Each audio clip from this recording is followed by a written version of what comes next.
So, against that conscious attempt to, and we used the term earlier, to delegitimize evidence-led discussions, conversations, comments, that means archaeology is automatically on the other side of this argument, because our currency is evidence-led discussion and conversation.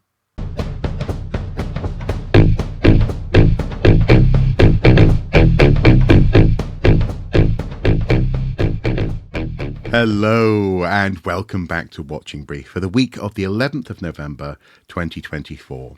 I'm joined as ever by my co-host, Mr. Andy Brockman, and this week, of course, began with an act of remembrance, nationally and internationally. The 10th being the Sunday and more to the point, the 11th of November are days when we reflect upon the war dead, service and sacrifice, and the relationship between the civilian population and the military. And it's been an interesting time to do that. We've seen, for example, for the first time since Winston Churchill, a British Prime Minister over in Paris, for the French Remembrance Day. And I don't know, what does this make you think of at this time of year? Well, obviously, like many families all over the world, particularly in the Anglosphere, but obviously, you've just mentioned France. Obviously, other countries have a huge investment in events that of the 20th century that lead to remembrance as well. But starting at a personal level, our family remembrance takes in World War I, World War II, and most recently Afghanistan. But I think moving on from that, you just mentioned the fact that Keir Starmer, British Prime Minister, was in Paris yesterday attending the French Armistice Day commemoration with President Macron. And it wasn't, yes, it's the first time since the first British Prime Minister to do that since Winston Churchill. In fact, Winston Churchill attended the French Armistice Day parade in 1944 while the war was still Second World War was still going on. Right. And nobody had done it since.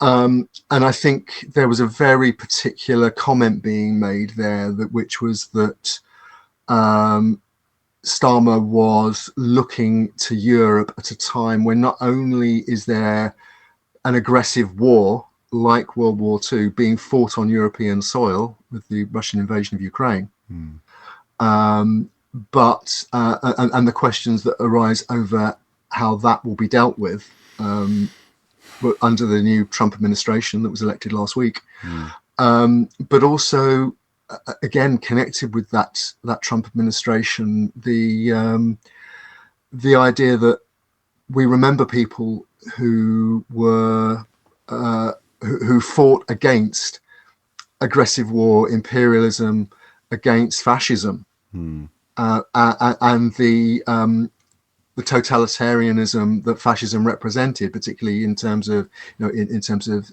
censorship, in terms of racism, in terms of the violent response to civil issues in society, such as the creation of the system of camps in Nazi Germany, which actually began well before the war as political camps, not as extermination camps that some were built as later.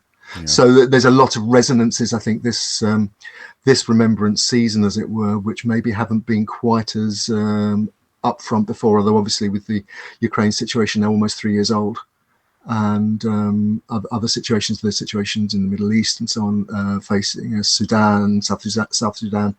We're living in a world where the understanding of war and the remembrance of what war and conflict, how they came about, and particularly how they're ended, have never been more important. Obviously we've hinted there at the outcome of the general election or the presidential election in the US, and we'll be coming to that in a moment in terms of how it pertains to the culture surrounding public communications and the examination of evidence-based conversations about the world that we all share and how that relates to archaeology. in just a moment. But one thing that does occur to me is I also seem to remember, in the context of Remembrance, that Trump referred to dead soldiers as suckers. He allegedly did, yes. And he couldn't understand what he also allegedly on the previous 10 years ago on a previous visit to Normandy as president, he allegedly declined to visit an American war cemetery because it was raining. And his hair might get wet. Yep. What a man, hey? What a man. So before we talk about talking about archaeology, what some people might call public archaeology, we should mention that University College London have announced that they are taking a step back from a focus on public archaeology in their postgraduate teaching offerings in their master's courses, and sort of folding it into site management, almost as with the public as being an aspect of managing an archaeological site, a sort of I wouldn't say inconvenient, but certainly an afterthought or an aspect of a site, as opposed to a focus of doing archaeology in, after all, what is other people's communities. What do we make of this? Because it sounds as though, on the one hand, it's not a great direction, but it may also tell us something about where archaeology is and where it's going here in the UK.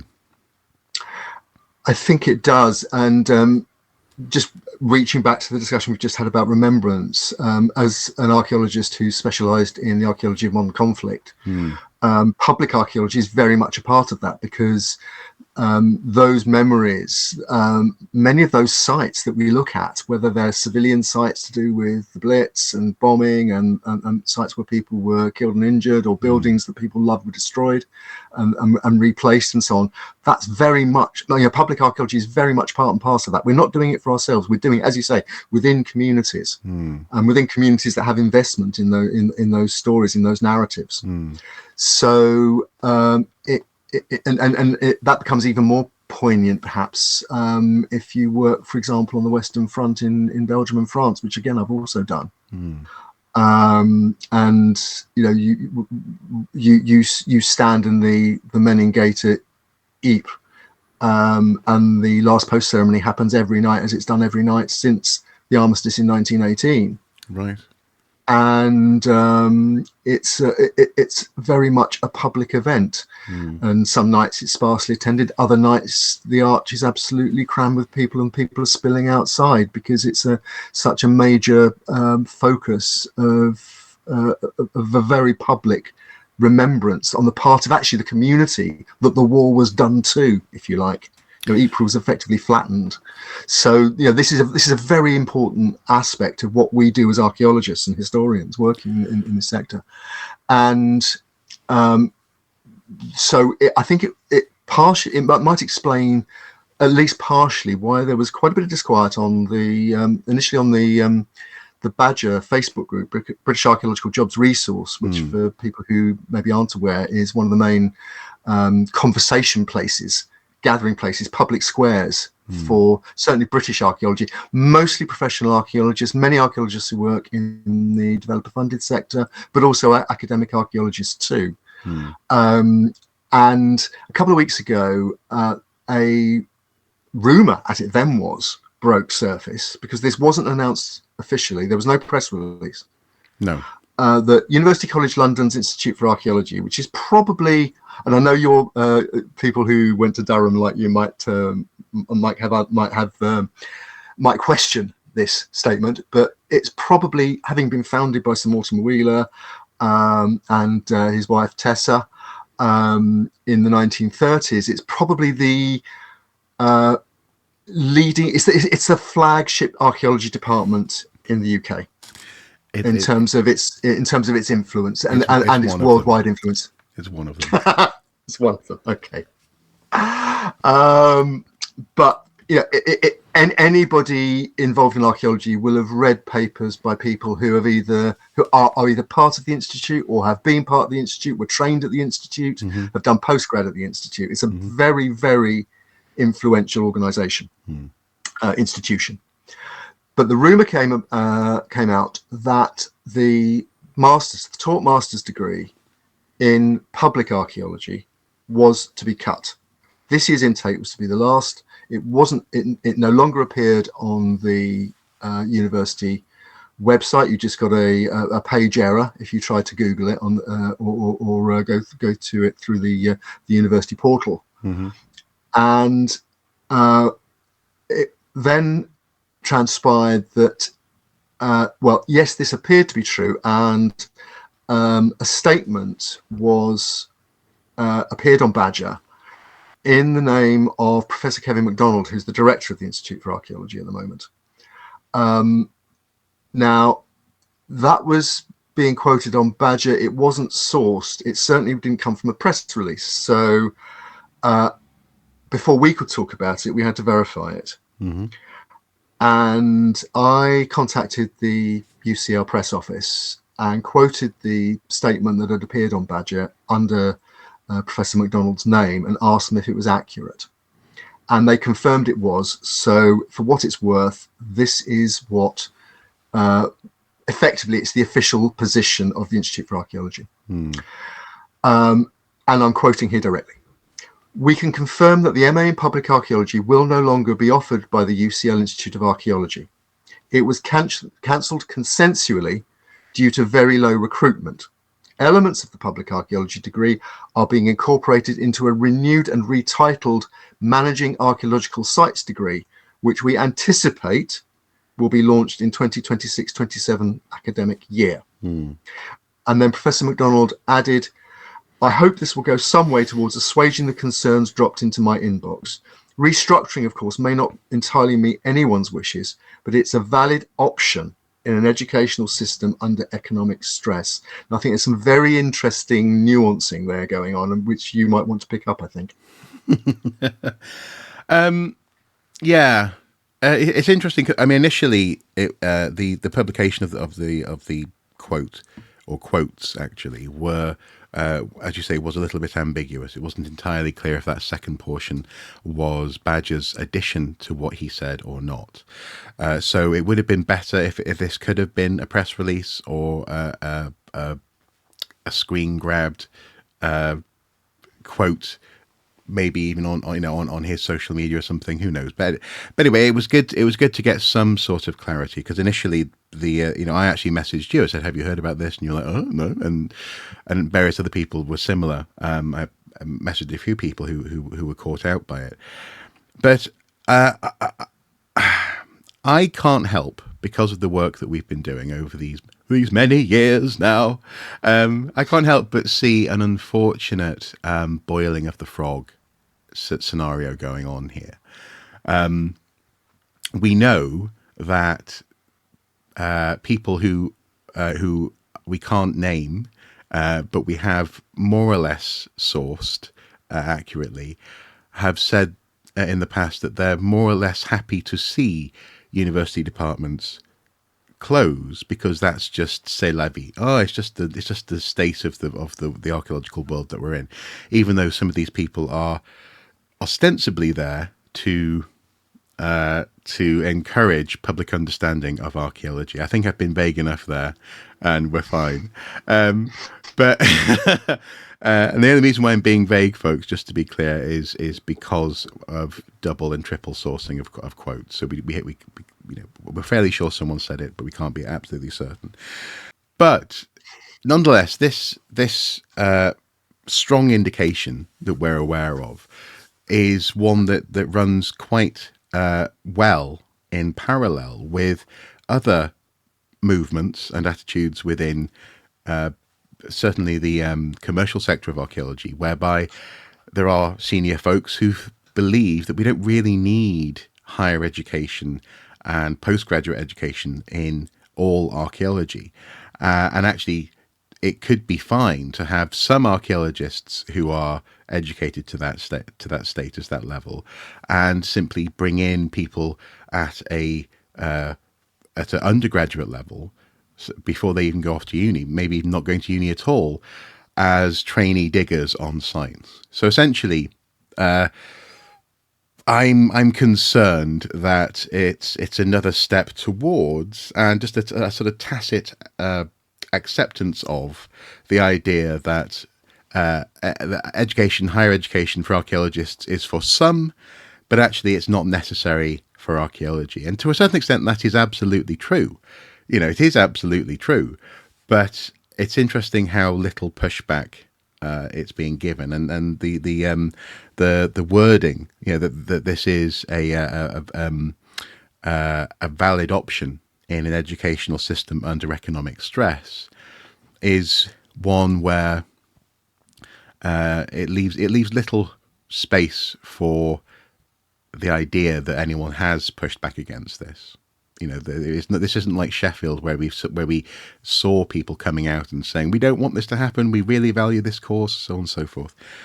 But then again, if they say that they've been struggling to recruit people for the course, whether, on the one hand, we could argue that this is indicative of a culture that's developing within archaeology.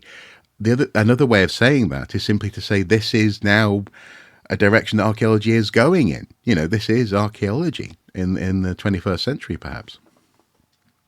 That, I think, is a very interesting and a very valid point to make. And perhaps just as we need to wrap up this segment, I just to put the whole thing in context, which the Badger discussion didn't do, at least not directly.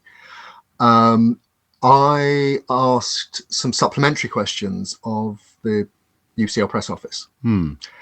After they confirmed that Professor MacDonald's statement was accurate, I also said, and again, what I'll do, I'll just quote the questions and UCL's answers, and I think our viewer can draw their own conclusions in the light of what they say and in the light of what you've just said and the questions that you've posed.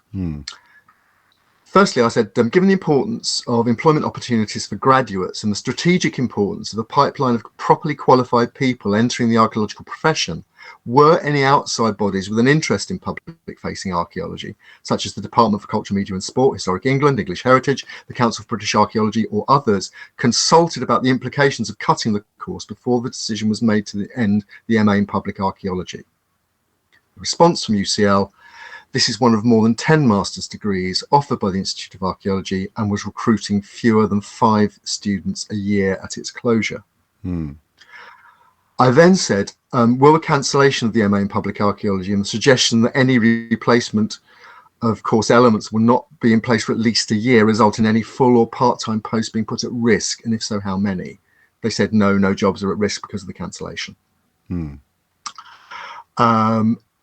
I also asked, can you confirm that no other courses offered by the Institute of Archaeology are at risk of cancellation? And they said, no other degrees at the Institute of Archaeology are at risk of cancellation.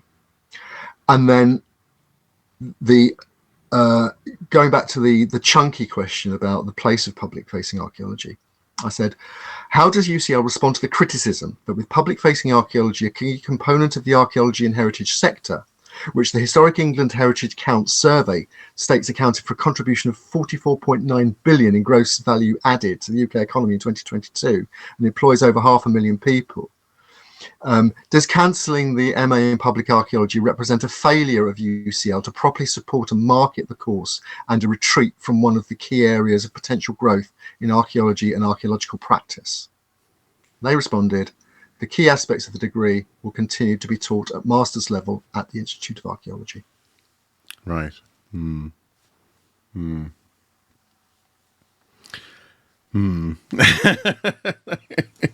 Like I said, people will draw their own conclusions. Yeah. No, interesting.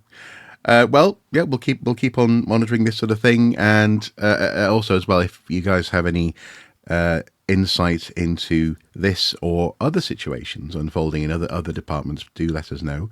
You can get in touch with the email below, and also on the Pipeline news article, news website, where Andy has the means of accepting anonymous and protected tips. So please do let us know. And I would just add, just to add to what Mark's just said there. Last time we looked at this subject in detail, the closure of courses, there was a sort of mini wave of course closures. Now, we're not seeing that at the moment, and this may be a one-off, but please, if you do know anything about other courses that might be in danger, please let us know so that we can address it in a public forum, because I think strategically the archaeological sector needs to know about this stuff and not be presented with fait accomplis all the time. Yeah, exactly. Yeah, not just be told this has happened, guys. Oh well. Yeah. Speaking of things that have happened, we now move on to the presidential election in the US. And the reason why, folks at home, the reason why we're talking about this is because I think there's an eerie correlation with something that I was talking about not that long ago, actually, but less than a couple of weeks ago. Whereby I was asking a very simple question, and that was, what is wrong with people being wrong about pseudo-archaeology, and examining in detail the notion that most people don't know about archaeology. Most people don't have to be aware of the ins and outs of the Pleistocene, Holocene transition, or, even what comes first, Romans or Vikings. Most people don't need that knowledge in their day-to-day lives.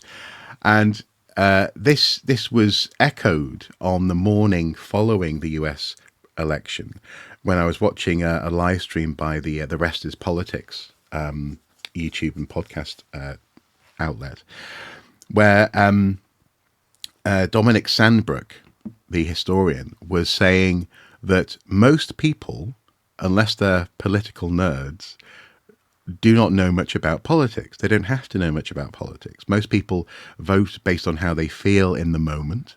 They don't keep a mental record, or at this point I'm sort of paraphrasing and expanding a little bit on what he said, a mental record and a list of everything that candidates have said and done in the past 4 years, or even throughout their whole political lifetimes, in order to inform their vote. Most people vote on simple issues, and this is where we come back to exactly what he said, and that was that it's the economy.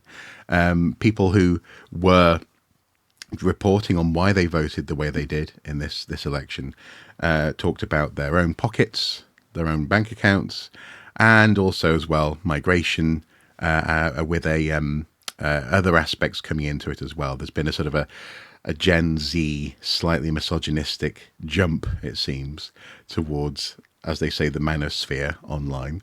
But it really underscored for me another parallel. So we have obviously the parallel where I was talking about whether or not people need to know about archaeology, the parallel, or the thing that it's parallel to, and that is Sandbrook's analysis.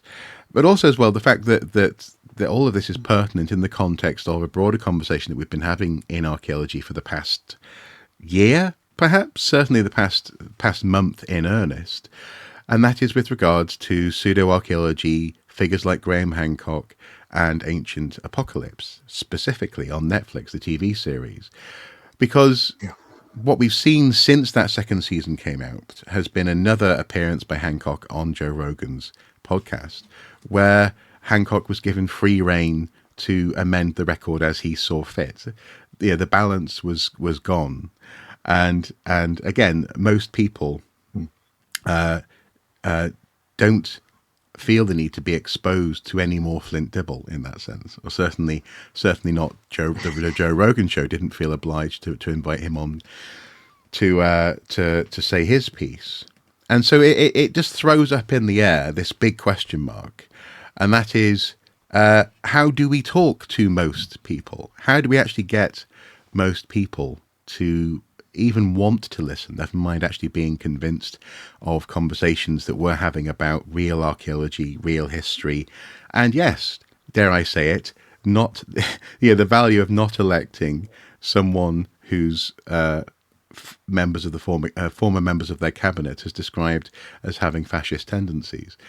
I think all of this is somewhat connected, and it's connected, I think, in a way that has to begin with us accepting that people with niche interests, whether it's archaeology or politics, and people who think about more than perhaps their immediate family and their immediate lifestyle and their immediate concerns, unfortunately are in the minority. And that's by definition. Most people aren't archaeologists, for example, but also, as we've seen in this presidential election, most people, the popular vote went in the direction of Trump, someone who I don't mind saying horrifies me as a human being. So where do you think what does this make you think of? And I know I've touched on an awful lot there, Andy, but in terms of public discourse, and even actually the use of words like discourse, as opposed to, talking with with normal words, conversation. Yeah. What does this all make you think of? Well, I'll go back to, at the risk of being really boring and repetitive, something I've always talked about as long as I've been involved in communicating archaeology, and and that's archaeologists. That's archaeologists developing the ability to talk human. Yeah. But I think before we get there, I think we need to look, and we need to be aware of the media ecosystem that archaeology now exists within. And I think one of the things that became very clear, and it was deliberate, it was absolutely deliberate, in the in the US presidential elections, and not forgetting also, it's slightly more complex than Trump was elected president by a few percentage points. The country is still pretty much divided more or less 50-50. Yes. It's not quite 42-48, but it's sort of the cursed ratio. But it's in terms of the electoral colleges, it was a landslide, but that was almost an artifact of the American system with an electoral college. In fact, Trump would still have won on the popular vote at the moment, although it's still counting, and he may end up either not winning by as much in the popular vote, or even losing the popular vote, which he did previously in 2016 and 2020. But it is very clear that primarily thanks to Elon Musk moving in with his America PAC, massive amounts of money, and converting Twitter into basically a propaganda tool for the Republican Trump campaign. The success of that was a success in othering critical voices, rigging an algorithm so that one voice was more prominent than those critical voices, repeating misinformation and outright lies, including from far-right actors. And a conscious attempt to delegitimize what is now being termed the legacy media, and that's being polite. Deep state media and some conspiracy theorists talk about. But what they mean by that are journalistic outlets that use traditional methods like shock horror, checking their sources and facts before they publish something. That is being seen as somehow anti-people, anti-news. Musk is going out of his way now. To promote X, as he calls it, Twitter, as the rest of us still insist on calling it to annoy him. Promoting Twitter as the source of news, and he quotes various stats that for various jurisdictions, Twitter's the leading source of news for people to get their news from, and things like that. Most of them actually are very partial, not verified, or just downright misused. But nonetheless, that's what's going on. So, and against that conscious attempt to, and we used the term earlier, to delegitimize evidence-led discussions, conversations, comments, that means archaeology is automatically on the other side of this argument, because our currency is evidence-led discussion and conversation. Yeah, and I think that's ultimately why we're so uncomfortable with it. In that sense, obviously I'm not an American citizen, and so while of course the UK will feel effects, the world will feel effects of whatever happened in US presidential elections. What matters to me more is the quality of information and the relationship that has with actual reality, compared to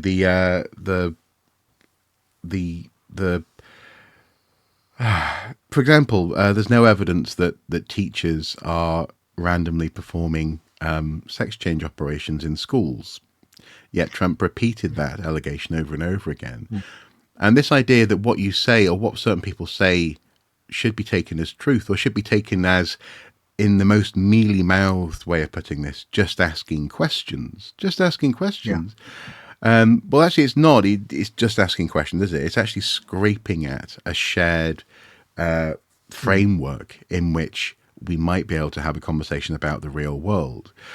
And the reason why I've made that connection with archaeology is, as you say, is that archaeology, by definition, is trying its best to examine what we find, figure out what we find tells us about how people might have lived in the past, and then within that framework, within that shared standard of evidence, have some creativity in, broadly speaking, storytelling, and trying to express truth or truths about ourselves in the past using evidence.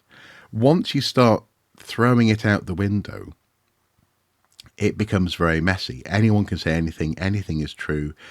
But the thing is, and the reason why I'm interested in this, and hopefully other archaeologists will start thinking about this, more openly, is we opened in many respects the intellectual gateway to this in the 80s, 90s, early noughties, didn't we? With sort of a postmodern, post-processual notion of the idea that there is no... There are no truths, there are only narratives. Yeah, exactly. Yeah, there isn't a single truth that you can find. And ironically enough, we haven't got an answer to that when people say, well, okay, fine, this is my truth, this is what I think, and therefore it's equally valid to what you say and what you think. I can't help but wonder whether what the strategy should be moving into the next 4 years, and as we think about also archaeological public discourse, because on the one hand, as I pointed out previously, what is wrong with people being wrong about archaeology? And perhaps one of the answers is the fact that if people are strenuously, stubbornly wrong, despite evidence, despite ongoing, recovered, emergent evidence, then actually they're not just wrong, they are actively creating an alternate reality around themselves.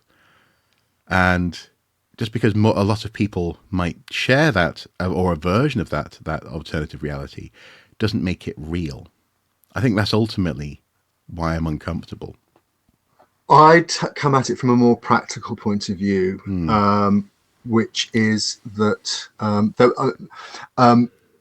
it was I think it was Marina Hyde on the Rest is Politics US live stream of US election night, was talking about a friend of hers who is a scientist at NOAA, the American Environmental Agency that's funded by the government, that do research into, amongst other things, climate. And Marina Hyde was reporting that her friend was concerned that they were heading back to the situation they were in the first Trump administration, where, for example, scientists were not allowed to use the words climate change in published departmental reports and Communications and documents. memos. Yeah. Yeah. Yeah, exactly. This basically, an attempt to create an alternate reality to suit a particular political position.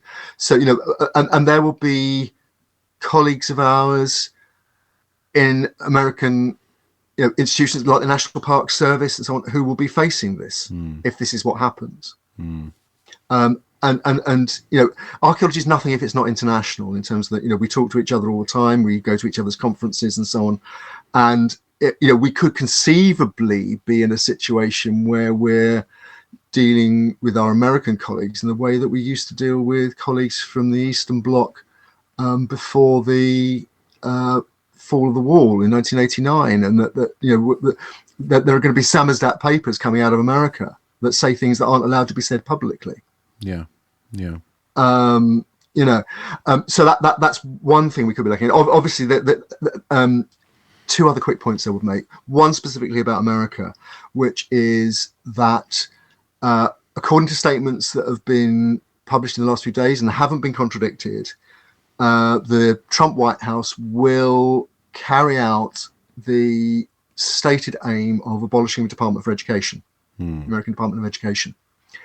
Now, that is an ambition on the political right, and it's an ambition that's set out, for example, it's been talked about a lot, but the Project 2025 manifesto, which is 900 pages of a wish list of the far-right religious nationalist element of the Republican Party, that has effectively co-opted much of the Republican Party.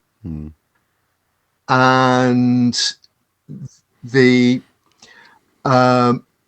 what that would have the effect of doing, if they can do it, and there are legislative obstacles to them doing it, but if they can do it, the idea would be that education will go back to states. States' rights, the idea of devolution from central government. Central government should be as small as possible. States should do as much as possible. And that was the intention of the founding fathers, etc., etc., etc.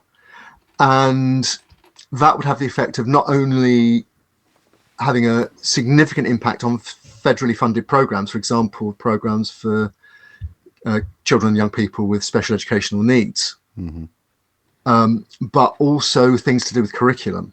So, for example, if a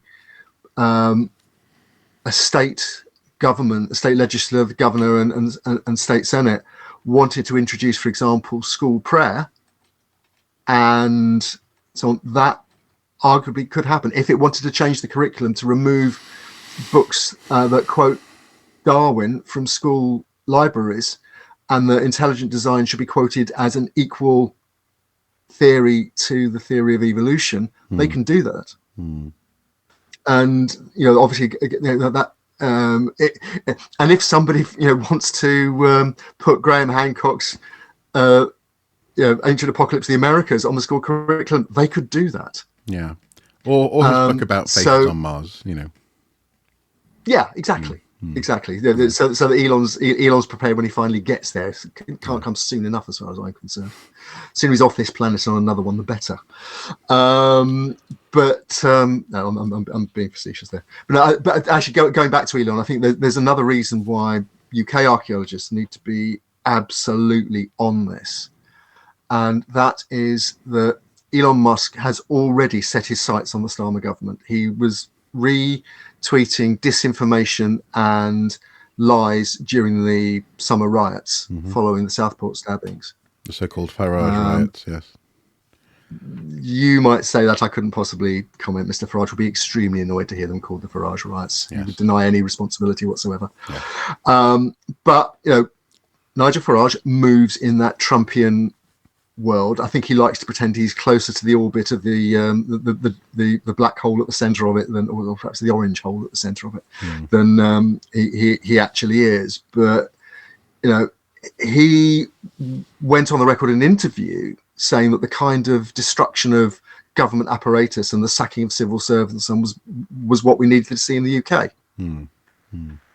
He and his Reform UK would be bringing a Trumpian program into British politics. But I think it's even worse than that. With his influence, and I think we have to see, Musk is running a partisan influence operation now. It's absolutely clear. It's nothing partisan influence operation. Oh, there we go. And There we go. It looks like the internet was cut out by Elon Musk there, just to quiet Andy. So yes, it's a partisan influence operation. Yeah. It's clear that what Musk is running now, and has been for some time now, and it may even be why he bought Twitter in the first place. But he is running a partisan influence operation. Yes. As I said, he clearly has an animus against the Starmer government.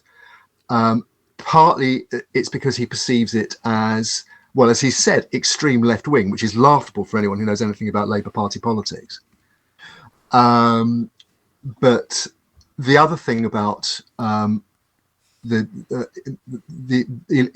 position is it is coloured, partly it is alleged, by the participation of people who are connected with the UK Labour Party, with organisations like the Centre for Countering Online Hate, which is a not-for-profit, which Elon Musk took to court and had his case unceremoniously thrown out by the judge, who said that he was bringing what's called a SLAP case, strategic litigation against public participation, that was purely because that particular organisation had published a critical report about hate speech on X, Twitter, and Musk took offence to that and wanted them shut down and to warn others. Yeah, I mean, but it's obvious, why on earth would you want a campaign against online hate? I mean, obviously it's a bad thing. No, it's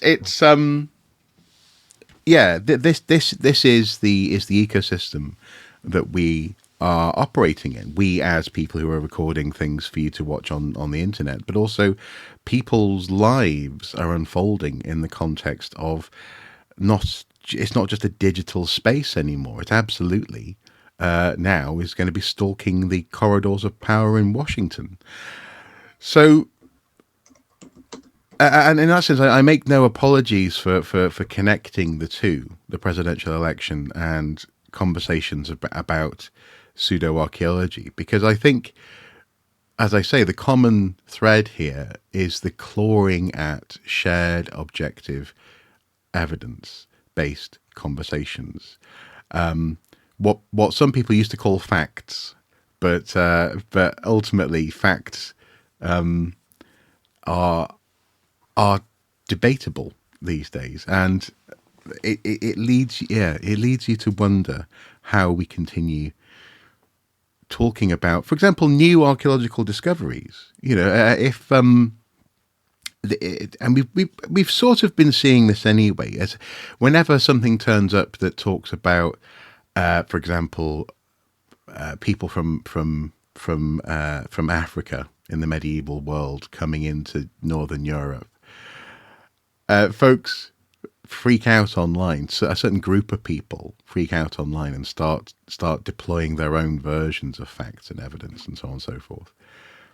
And I can't help but think that this is an important series of questions that obviously we can't answer in today's episode, but that I think we're going to have to collectively try and get a handle on.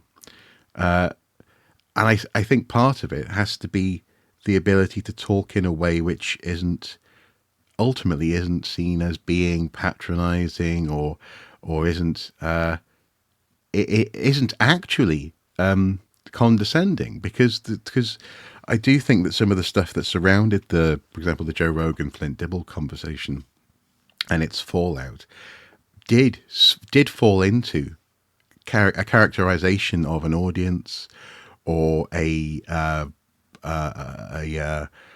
identification of a demographic that was outlandish in its sort of cartoon-like characteristics. It was people holding their noses and pointing at the others, and that's on both sides of that particular conversation.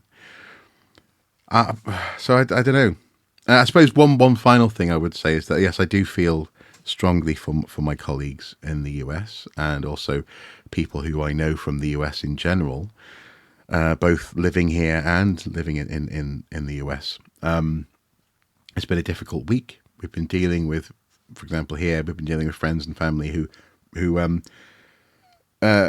frankly have gone through stages of grief and denial, and even considered doing very drastic things in their lives because of this result. And I think it's again because it has the potential to change the standards of objective reality that we all share. That's why this election is different. This isn't just electing George W. Bush. He wasn't. I remember on his election day there was a story doing the rounds that W's had been pulled off keyboards. People were protesting George W. Bush becoming the president by vandalizing computer keyboards. Do you remember that story? I do. The version I heard. The version I heard was that it was allegedly a practical joke done by the Clinton staffers as they were moving out of the West Wing.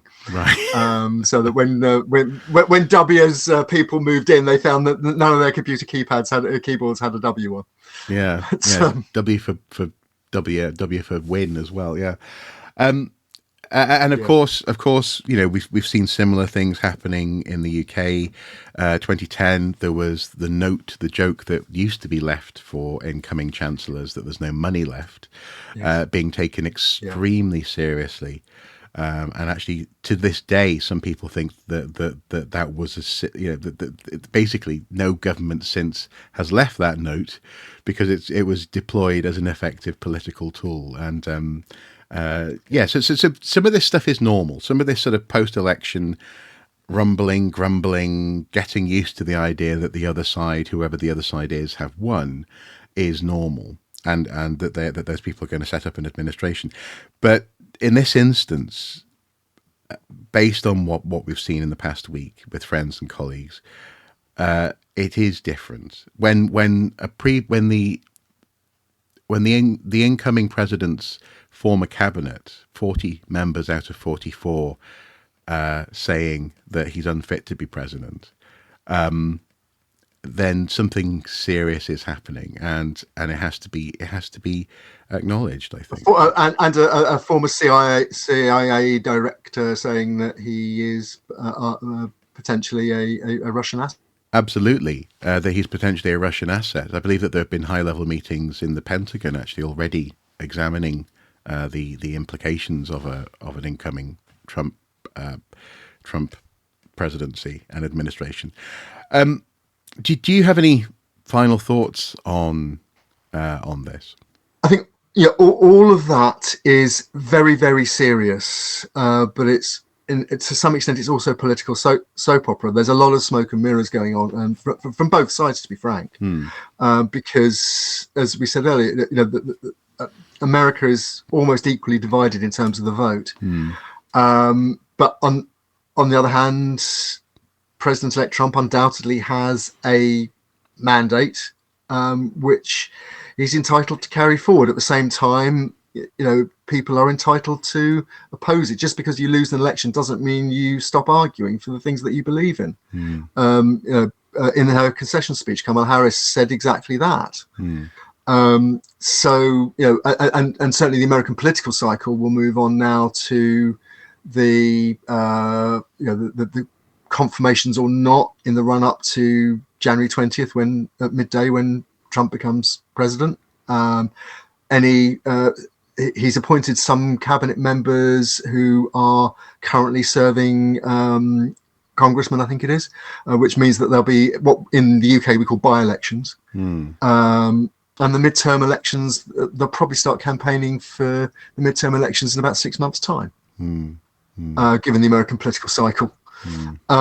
So there's a lot still to play for people who are concerned, particularly about civil rights, women's rights, trans rights, all those progressive causes that people feel are now, and I think understandably feel now, could be in real danger.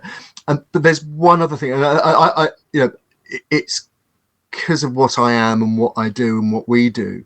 But I'd like to come back to that communications thing again. And I talked about the Elon Musk's position now as effectively, I mean, people have jokingly been calling him the president or the co-president, and not forgetting that his frenemy Peter Thiel is a leading sponsor of Vice President JD Vance. Mm-hmm.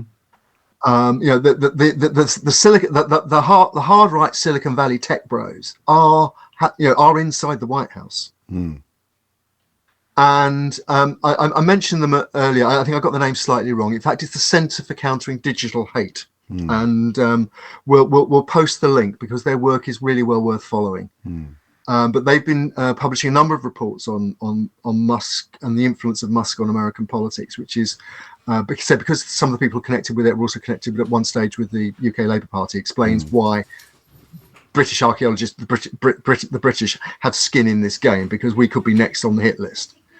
But on the day before the election, November the 4th, they published a report which, to put things in, I think puts things in perspective when we think about Joe Rogan, the reach of Joe Rogan as well, and so on. But basically, they said, and I'm quoting, Elon Musk's political posts had amassed 17.1 billion views since he endorsed Donald Trump in July 2024. Mm-hmm. And that is twice as many views as all the other US political campaigning ads that Twitter recorded in its political ads disclosure data set during the same period.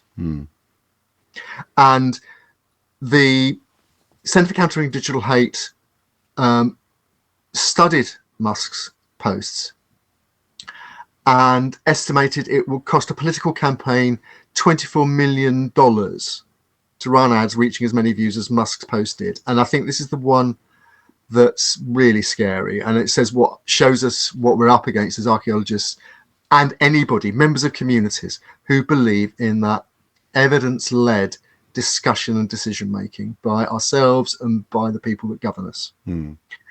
What they said is at least 87 of Musk's posts this year, 2024, have promoted claims about the US elections that fact checkers have rated as false or misleading, but they amassed 2 billion views. And none of those posts featured a community note, which is what X has replaced its own staff fact checkers with.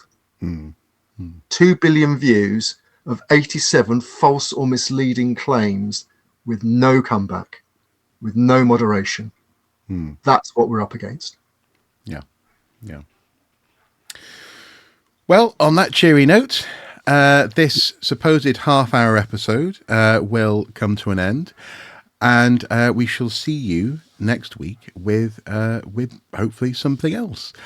Until next time, though, do take care, do look after yourselves, and do let us know if anything that we've talked about today, you think that there's another angle in terms of university departmental internal happenings, or for example in terms of shared reality and conversations about the past. You guys take care. Bye-bye. Bye-bye.